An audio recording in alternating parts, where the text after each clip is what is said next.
Braćo i sestre, smatrali smo da ovako značajnom dijelu koje je zavrijedilo visoku državnu nagradu Miroslavljevo evanđelje i uglednom srpskom piscu iz Crne Gore Milutinu Mićoviću pripada reprezentativan prostor za promociju.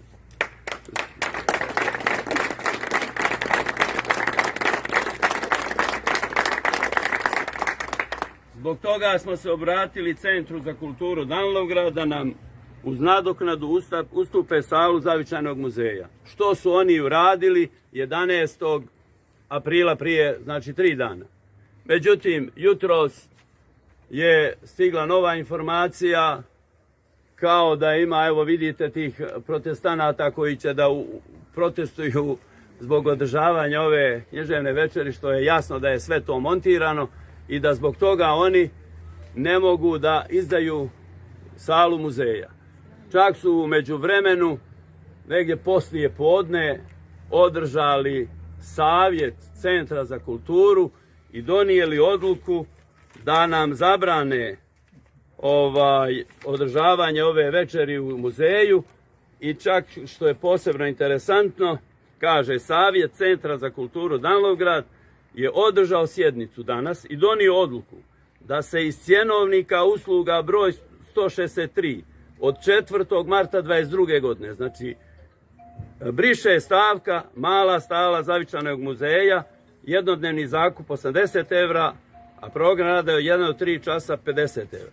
Znači oni su 4. marta ove godine donijeli odluku pod kojim uslovima ustupaju ovu salu i cjenovnik tih usluga, a danas su donijeli odluku da to nama zabranjuju. Ja se pitam zašto se dešava ova zabrana u Danilowgradu. Da li je zbog toga što je knjiga pisana ćirilicom i na srpskom jeziku? Ili možda što su izdavači Srpska književna zadruga, Eparhija Budimljansko-Nikšićka i Književna zadruga Srpskog narodnog vijeća?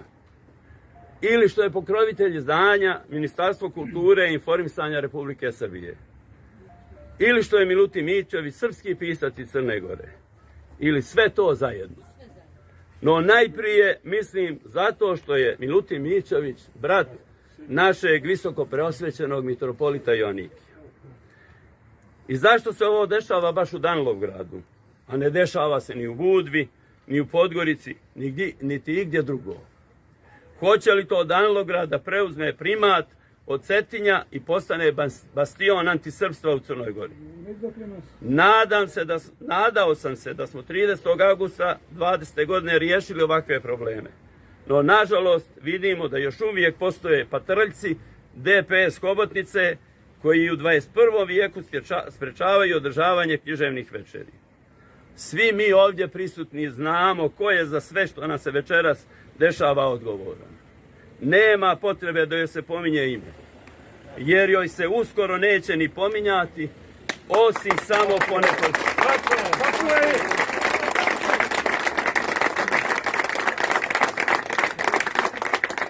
Osim samo možda po počinstvima i nedjelima koja ona vrši evo već 40 godina po Danilowgradu i Crnoj Gori.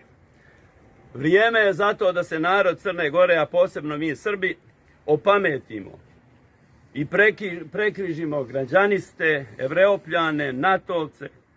Na svim sljedećim izborima dajemo glas samo onima za koje smo sigurni da će se boriti za naše nacionalne interese, za pomirenje Crne Gore, za istorijsku, tradicionalnu Njegoševu Crnu Goru, za slobodnu Crnu Goru i u njoj konačno za slobodni Danilowgrad.